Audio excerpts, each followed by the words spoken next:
আসসালামু আলাইকুম ওরহমতুল্লাহি ওবারাকাতুহ।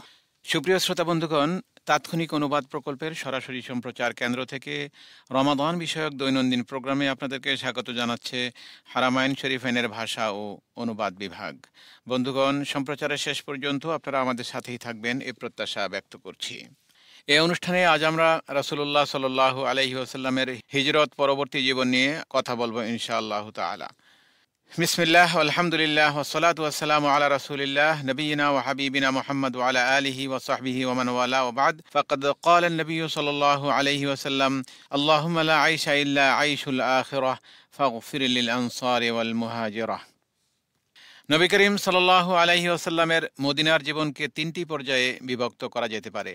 প্রথম পর্যায় ইসলামী সমাজ নির্মাণ ও ইসলামের দাওয়াত প্রতিষ্ঠা লাভের যুগ। এ পর্যায়ে শহরের মধ্য হতে বাধা সৃষ্টি করা হয়েছে এবং বাহির থেকে শত্রুরা আক্রমণ চালিয়েছে যাতে মদিনায় ইসলামের অস্তিত্ব বিলুপ্ত হয়ে যায়। এর সমাপ্তি ঘটেছে ৬ হিজরি সনে জুলকাদা মাসে হুদাইবিয়ার সন্ধির মাধ্যমে। দ্বিতীয় পর্যায়, এ পর্যায়ে মূর্তি পূজারী নেতাদের সঙ্গে সন্ধি স্থাপিত হয়। এটার সমাপ্তি ৮ম হিজরিতে মক্কা বিজয়ের দ্বারা ঘটে। এ পর্যায়কে বিশ্বের রাজন্যবর্গের নিকট ইসলামের দাওয়াত প্রেরণের পর্যায়েও বলা যেতে পারে। আর তৃতীয় পর্যায়ে, এ পর্যায়ের বিস্তৃতি ঘটেছিল একাদশ হিজরি অর্থাৎ রাসূলুল্লাহ সাল্লাল্লাহু আলাইহি ওয়াসাল্লামের পবিত্র জীবনের শেষ মুহূর্ত পর্যন্ত। এ সময়ে বিভিন্ন দেশ ও গোত্রের মানুষ দলে দলে ইসলাম গ্রহণ করেছে। রাসূল সাল্লাল্লাহু আলাইহি ওয়াসাল্লামের মাদানী জিন্দেগীর অন্যতম সার্থকতা ছিল নতুন সমাজ ব্যবস্থার রূপায়ণ।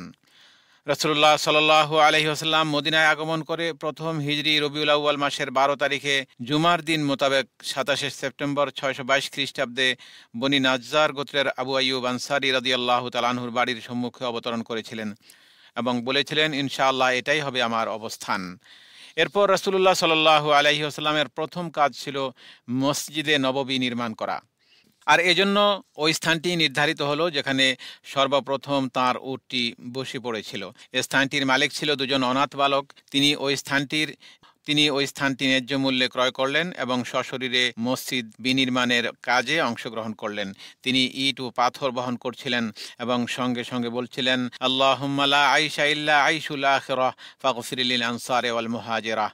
হে আল্লাহ, জীবন তো কেবল পরকালেরই জীবন, অতএব আনসার ও মুহাজিরদেরকে আপনি ক্ষমা করে দিন। রাসূলুল্লাহ সাল্লাল্লাহু আলাইহি ওয়াসাল্লামের কর্মধারা সাহাবীগণকে উৎসাহিত ও উজ্জীবিত করেছিল। কাজেই তারাও বলেছিল, লাইন কাদনা ওয়ান নাবিয়্যু ইয়ামাল লাযাকা মিনাল আমালুল মুদাল্লাল। যদি আমরা বসে থাকি এবং নবী সাল্লাল্লাহু আলাইহি ওয়াসাল্লাম কাজ করেন, তবে আমাদের এই কাজ হবে পথভ্রষ্টতার। রাসূলুল্লাহ সাল্লাল্লাহু আলাইহি ওয়াসাল্লাম অসমতল জায়গাটা সমতল করলেন এবং খেজুর ও অন্যান্য গাছগুলো কাটিয়ে কিবলার দিকে খাড়া করিয়ে দিলেন। দেয়াল নির্মিত হলো কাঁচা ইট দিয়ে। ছাদের উপর খেজুরের ডালপালা চাপিয়ে আবরণ তৈরি করা হলো এবং খেজুর গাছের গুঁড়ি দিয়ে থাম তৈরি করা হলো। মেঝেতে বিছানো হলো বালি ও ছোট ছোট কাঁকর। কিবলার দেয়াল হতে পিছনের দেয়াল পর্যন্ত দৈর্ঘ্য ছিল ১০০ হাত আর প্রস্থ ছিল প্রায় ওই পরিমাণ অথবা কিছু কম। মসজিদে নববী শুধুমাত্র সালাত আদায়ের কেন্দ্রবিন্দুই ছিল না, বরং তা ছিল তৎকালীন মুসলিম রাষ্ট্রের বিভিন্নমুখী কর্মকাণ্ডের উৎসস্থল। এই মসজিদই ছিল মুসলিম সমাজের আদি শিক্ষা কেন্দ্র, যেখানে বসে মুসলিমগণ ইসলামের যাবতীয় শিক্ষা দীক্ষা এবং হেদায়েতের পাঠ গ্রহণ করতেন। এই মসজিদেই ছিল এমন একটি মিলন কেন্দ্র যেখানে জাহিলিয়ত জীবনের দীর্ঘকালের বিবাদ বিসম্বাদ ও যুদ্ধ বিগ্রহের অবসান ঘটিয়ে আরব গোত্রগুলোর মধ্যে সৌহার্দ্য ও ভ্রাতৃত্বের বন্ধন গড়ে তোলা হয়েছিল। এই মসজিদেই বসত রাষ্ট্রীয় কাজকর্ম পরিচালনার পরামর্শ সভা, রাষ্ট্রীয় নীতি নির্ধারণ, সৈন্য পরিচালনা, সন্ধি স্থাপন, চুক্তি সম্পাদন ইত্যাদি যাবতীয় কাজকর্মের কেন্দ্রবিন্দু ছিল এই মসজিদে নববী। অধিকন্তু এই মসজিদেই ছিল অনেক নিবেদিত সাহাবী রিদওয়ানুল্লাহ তাআলা আলাইহিম আজমাইনের আবাসস্থল, যাদের বাড়িঘর, ধন সম্পদ এবং আত্মীয় স্বজন বলতে কিছুই ছিল না। হিজরতের প্রথম দিকেই আজান প্রচলিত হয়। মসজিদে নববীতে যখন আজান দেয়া হতো এবং আজানের গুরু গম্ভীর আওয়াজ যখন আকাশের দিকে বিদিকে প্রতিধ্বনিত হতে থাকতো, তখন একদিকে আল্লাহ প্রেমিক মুসলিমদের অন্তর ভালোবাসায়, ভক্তিতে, আবেগে উদ্বেলিত হয়ে উঠত, অন্যদিকে কাফির মুশরিকদের অন্তর ভয়ভীতিতে প্রকম্পিত হয়ে উঠত। মসজিদে নববীর নির্মাণ কাজে রাসূলুল্লাহ সাল্লাল্লাহু আলাইহি ওয়াসাল্লাম এবং মুসলিমগণ যেভাবে পারস্পরিক বোঝাপড়া, সাহায্য সহযোগিতা এবং উৎসাহ উদ্দীপনার এক অনন্য দৃষ্টান্ত স্থাপন করেছিলেন, তেমনিভাবে মুসলিমগণের মধ্যে এমন অপূর্ব এক ভ্রাতৃত্ব বন্ধন প্রতিষ্ঠিত করে দিয়েছিলেন যার তুলনা মানব জাতির ইতিহাসে কোথাও মেলে না। এ ভ্রাতৃত্ব বন্ধনকে মুহাজির ও আনসারগণের ভ্রাতৃত্ব বন্ধন নামে অভিহিত করা হয়েছে। ইবনুল কাইয়িম রাহিমাহুল্লাহ লিখেছেন, রাসূলুল্লাহ সাল্লাল্লাহু আলাইহি ওয়াসাল্লাম আনাস বিন মালিকের গৃহে মুহাজির ও আনসারদের মধ্যে ভ্রাতৃত্ব বন্ধন স্থাপন করেছিলেন। এ সভায় ৯০ জন মুসলিম উপস্থিত ছিলেন। অর্ধেক সংখ্যক ছিলেন মুহাজির আর অর্ধেক সংখ্যক আনসার। মুহাজির আনসার ভ্রাতৃত্বের মূল নীতিগুলো ছিল একে অন্যের দুঃখে দুঃখিত হবেন এবং মৃত্যুর পর নিজ আত্মীয়ের মতো একে অন্যের ওয়ারিস বা উত্তরাধিকারী হবেন। ওয়ারাসাত বা উত্তরাধিকারের এই ব্যবস্থা বদর যুদ্ধ পর্যন্ত চালু ছিল। রাসূলুল্লাহ সাল্লাল্লাহু আলাইহি ওয়াসাল্লাম এই ভ্রাতৃত্বের বন্ধনকে শুধুমাত্র ফাঁকা বলির পোশাক পরাননি, বরং এ ছিল এমন এক কার্যকর অঙ্গীকার ও প্রতিশ্রুতি যা রক্ত ও ধন সম্পদের সঙ্গে সম্পৃক্ত ছিল। এটা শুধু গতানুগতিক সালাম ও মুবারকবাদের মধ্যেই সীমাবদ্ধ ছিল না, বরং এ ভ্রাতৃত্বের মধ্যে ছিল সমবেদনা, সহযোগিতা ও সহমর্মিতার এক অপূর্ব সংমিশ্রণ। আর এ কারণেই তাঁর পরিকল্পিত ও প্রতিষ্ঠিত এ নবতর জীবনধারা মানব জাতির ইতিহাসে এমন এক অধ্যায় রচনা করেছিল কোনো কালেই যার কোনো তুলনা মিলে না। আবু হুরায়রা রাদিয়াল্লাহু তাআলা আনহু থেকে একটি বর্ণনা এসেছে যে আনসারগণ রাসূলুল্লাহ সাল্লাল্লাহু আলাইহি ওয়াসাল্লামের নিকট এ বলে আবেদন পেশ করলেন যে, আপনি আমাদের এবং মুহাজিরিন ভাইদের মধ্যে আমাদের খেজুর বাগানগুলো ভাগ বন্টন করে দিন। তিনি বললেন, না। আনসারগণ বললেন, তবে আপনারা অর্থাৎ মুহাজিরগণ আমাদের কাজ করে দেবেন এবং তাদেরকে আমরা ফলের অংশ দিব, আমাদের সম্পদের অংশ দিব। তারা বললেন, ঠিক আছে, আমরা কথা শ্রবণ করলাম ও মান্য করলাম। এ থেকে সহজে অনুমান করা যায় যে আনসারগণ কিভাবে আন্তরিকতা ও আগ্রহের সঙ্গে মুহাজির ভাইদের জন্য সহমর্মিতা প্রকাশ ও সহযোগিতার হাত সম্প্রসারিত করেছিলেন এবং কতটুকু মোহাব্বত, খুলুসিয়ত ও আত্মত্যাগের সঙ্গে কাজ করেছিলেন।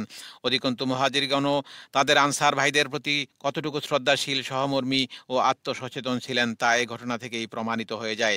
আনসারগণের আত্মত্যাগের সুযোগ তাঁরা গ্রহণ করেছিলেন, কিন্তু সুযোগের অপব্যবহার কখনোই করেননি। তাদের ভেঙে যাওয়া জীবনধারাকে ন্যূনতম প্রয়োজনের পরিপ্রেক্ষিতে সচল করে তোলার জন্য যতটুকু গ্রহণ করার প্রয়োজন ছিল তারা ঠিক ততটুকুই গ্রহণ করেছিলেন।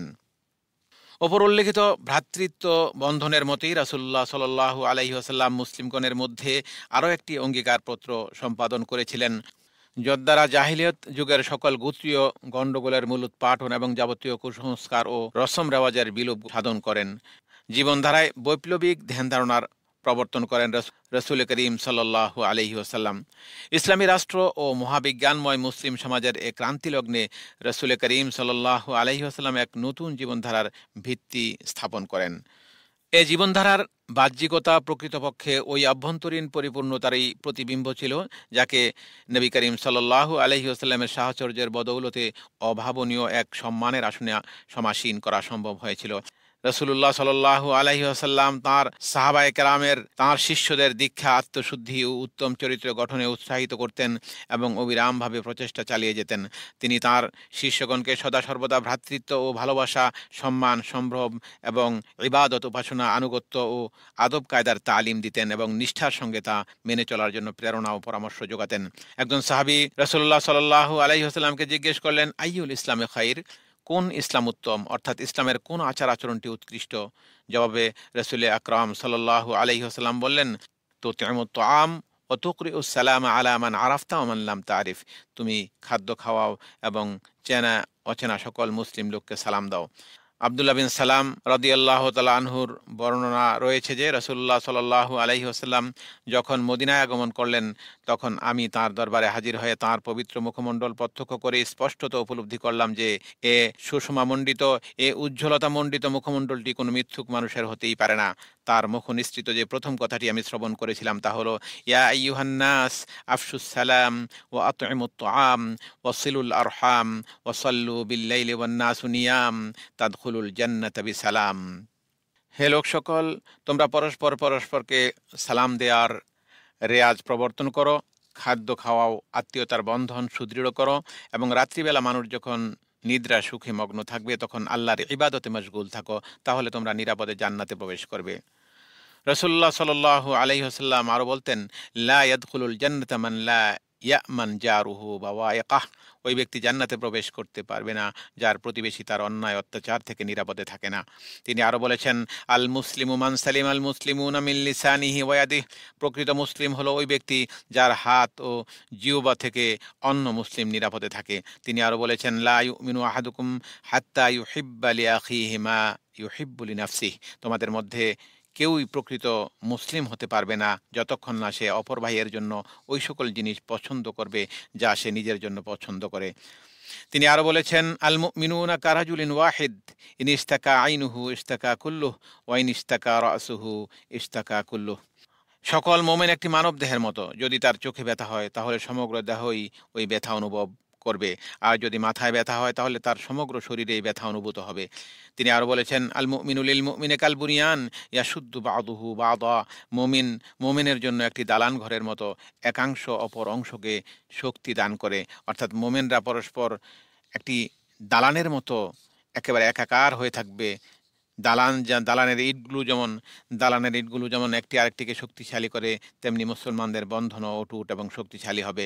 তিনি আরও বলেছেন, লা তাবাগাদু ওয়ালা তাহাসাদু ওয়ালা তাদাবারু ওয়া কুনু ইবাদাল্লাহি ইখওয়ানা ওয়ালা ইয়াহিল্লু লিমুসলিমিন আন ইয়াহজুরা আখাহু ফাওকা সালাসাতি আইয়াম, নিজেদের মধ্যে হিংসা বিদ্বেষ রাখবে না, রাগ করবে না, একে অপর থেকে মুখ ফিরাবে না, আল্লাহর বান্দা ও ভাই ভাই হয়ে থাকবে। কোনো মুসলমানের জন্য হালাল নয় যে সে 3 দিনের বেশি তার মুসলিম ভাইয়ের সাথে ক্রোধবশত কথাবার্তা বলবে না। সে 3 দিনের বেশি তার মুসলিম ভাইয়ের সাথে ক্রোধবশত কথাবার্তা বলবে না। তিনি আরও বলেছেন, আল মুসলিমু আখুল মুসলিম লা ইয়াজলিমুহু ওয়ালা ইয়াসলিমুহু ওমান কানা ফি হাজাতি আখিহি কানা আল্লাহু ফি হাজাতিহি ওমান ফাররাজা আন মুসলিমিন কুরবাতান ফাররাজাল্লাহু আনহু কুরবাতাম মিন কুরবাতি ইয়াউমিল কিয়ামাহ ওমান সাতারা মুসলিমান সাতারাহুল্লাহু ইয়াউমাল কিয়ামাহ।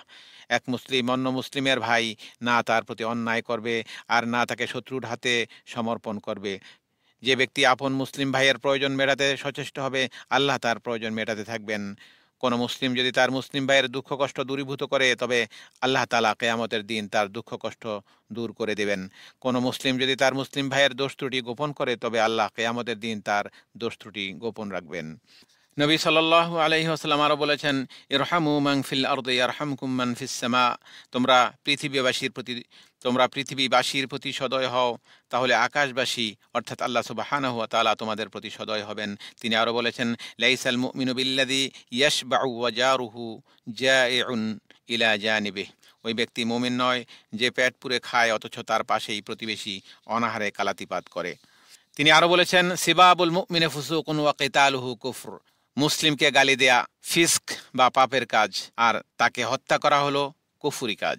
এভাবে তিনি রাস্তা থেকে কষ্টদায়ক বস্তু দূরীভূত করাকে সাদাকাহ বলে গণ্য করতেন এবং এটাকে ঈমানের শাখাসমূহের মধ্যে একটি শাখা বলে উল্লেখ করেছেন।